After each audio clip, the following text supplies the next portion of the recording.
చంద్రబాబు దెబ్బకు జగన్ విలవిల్లాడిపోతున్నారా? కొట్టాల్సిన చోట కొట్టారా? టీడీపీ అధినేత చంద్రబాబు రాజకీయం ముందు జగన్ తేలుకోలేకపోతున్నట్లే కనిపిస్తోంది. చంద్రబాబు తన 50 ఏళ్ల రాజకీయ అనుభవాన్ని మొత్తం బయటకు తీసి పక్కాగా గేమ్ స్టార్ట్ చేశాడా? ఈ గేమ్లో జగన్ ఇరుక్కుని పీక్కోలేక లాక్కోలేక విలవిల్లాడిపోతున్నారు. చంద్రబాబు వేసిన ట్రాప్కు జగన్కు మైండ్ బ్లాక్ అయ్యింది. దేశవ్యాప్తంగా ఇటు జాతీయ మీడియాతో పాటు జాతీయ స్థాయి నేతల్లోనూ దేశవ్యాప్తంగానూ జగన్ పార్టీ పలుచన పాలయ్యింది. 100 రోజుల పాలన పూర్తయిన సందర్భంగా చంద్రబాబు నాయుడు వదిలిన బాణం నుంచి జగన్ను బాగానే దెబ్బతీసిందనే చెప్పాలి. తిరుమల లడ్డు వివాదాన్ని తానే లేపి దేశవ్యాప్తంగా చర్చకు చంద్రబాబు తెరతీయడంతో రాజకీయంగా పార్టీ పరంగా జగన్ విమర్శలను ఎదుర్కొనాల్సి వస్తుంది. 1,00,000 కోట్ల అవినీతి చేశారన్న జగన్ను అందలం ఎక్కించిన ప్రజలు తిరుమల శ్రీవారి సెంటిమెంటుతో కొట్టేసరికి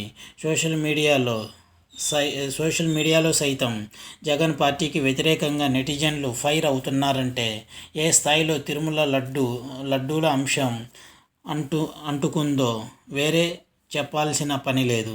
ఇటు మిత్రపక్షాలనే కాదు, అటు అన్ని వర్గాల వారిని జగన్కు దూరం చేసే ప్రయత్నంలో చంద్రబాబు తొలి అడుగులోనే సక్సెస్ అయ్యారంటే ఏమాత్రం అతిశయోక్తి లేదు. ఎందుకంటే నిజం దేవుడికే తెలియాలి కానీ జనాల దృష్టిలో మాత్రం నాటి జగన్ ప్రభుత్వం దోషిగా మిగిలిందనే చెప్పాలి. తిరుమల బాలాజీకి దేశవ్యాప్తంగానే కాదు ప్రపంచవ్యాప్తంగా కూడా భక్తులున్నారు. హిందువులు ఆరాధించే దైవం కావడంతో ఈ వివాదం వారిని సెంటిమెంట్గా, జగన్ ప్రభుత్వాన్ని విలన్గా మార్చింది. ఒకవైపు పార్టీ నేతలు వెళ్ళిపోతున్నారు. ఆ సానుభూతి జగన్కు దక్కేలా కనిపించడం లేదు. ఎందుకంటే ఇప్పుడు వైసీపీ నేతలు పార్టీ మారడం కంటే తిరుమల లడ్డూయే ప్రధాన టాపిక్గా మారింది. తిరుపతి లడ్డు వివాదంలో చంద్రబాబు నాయుడు చాలా పకడ్బందీగా పీకల లోతుల్లో వైసీపీ కూరుకుపోయేలా చేయగలిగారు. చంద్రబాబు నాయుడు అంటే ఏందో యువకుడైన జగన్ తొలిసారి కంగారు పడాల్సి వచ్చింది. అందుకే ఆయన మీడియా సమావేశంలో ఇది ధర్మమేనా, న్యాయమేనా అంటూ ప్రశ్నించడం చూస్తుంటే జగన్ దైన్య స్థితి ఏంటో చెప్పకనే తెలుస్తోంది. వైసీపీ నేతల్లో కూడా ఇది ఒక చర్చనీయాంశంగా మారింది. మనోడు తప్పు చేశారా అన్న అనుమానాన్ని అయితే అందరిలోనూ రేకెత్తించగలిగి